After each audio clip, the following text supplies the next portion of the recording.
Well, I've got to be honest with you guys, as a confessed stout lover, it's never really been much of an issue for me. Irish, Russian Imperial, Oyster, Milk Stout, the list goes on.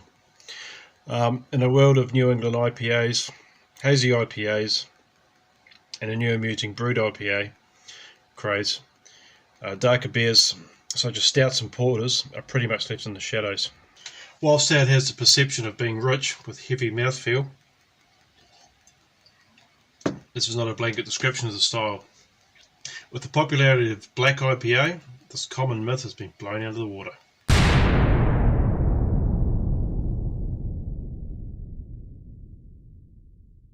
There's actually a really great article about this from Stan Anonymous in the imbibemagazine.com. It's from 2009. I'll put it down in the description below. It's really detailed about popularity and common myths to do with stouts.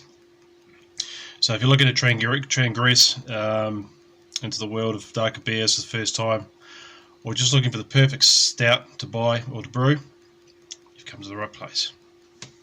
For those that prefer their beer with a more sweetened profile, it's hard to go past a dessert or pastry stout. A variety of malts are standard for these types of stouts, mainly roasted and chocolate, to sweeten and improve the mouthfeel of your stout. Now, lactose and maltodextrin are two primary adjuncts that can be utilised.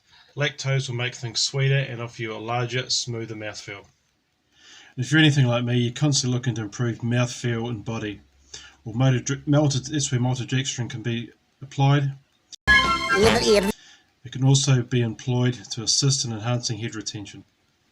You might want to use some of these adjuncts if you're brewing a dessert stout with an ABV that is on the low end of the spectrum. On a commercial front, one of my personal favourites is Young's Double Chocolate Stout. Basically, it's a dark chocolate cake in a can. For those of us in the middle of winter like myself, there's nothing quite like a traditional dark oatmeal stout. The lack of noticeable oatmeal flavour in oatmeal stout surprises a lot of beer drinkers. Instead, because of its high protein, lipid and gum content, oats give the beer a rich, creamy, smooth flavour.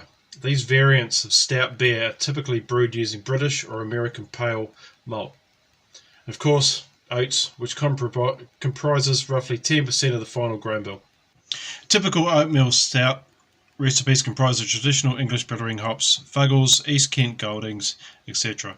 It's pretty uncommon to add finishing or dry hops to these oatmeal stouts because of hop flavour and aroma are not a distinguishing factor.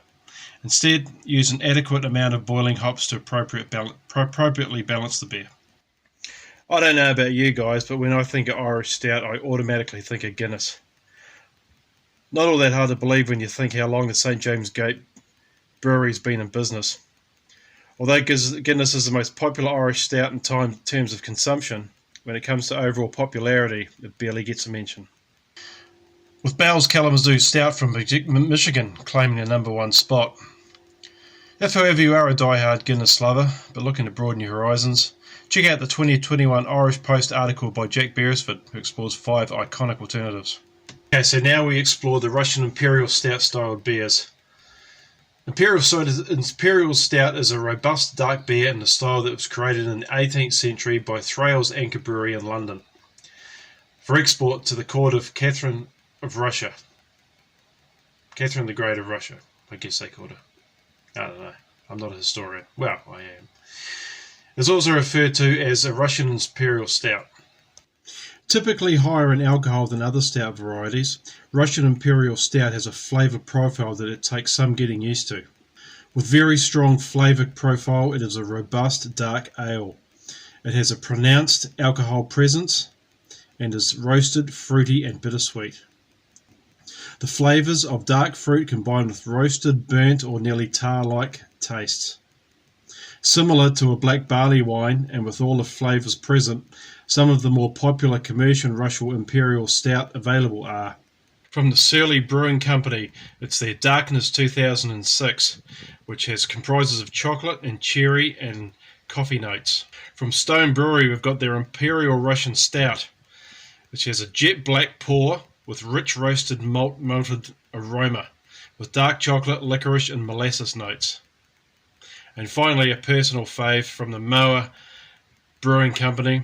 It's their Imperial Stout. It's a local favourite with a rich, strong flavour profile. Yum.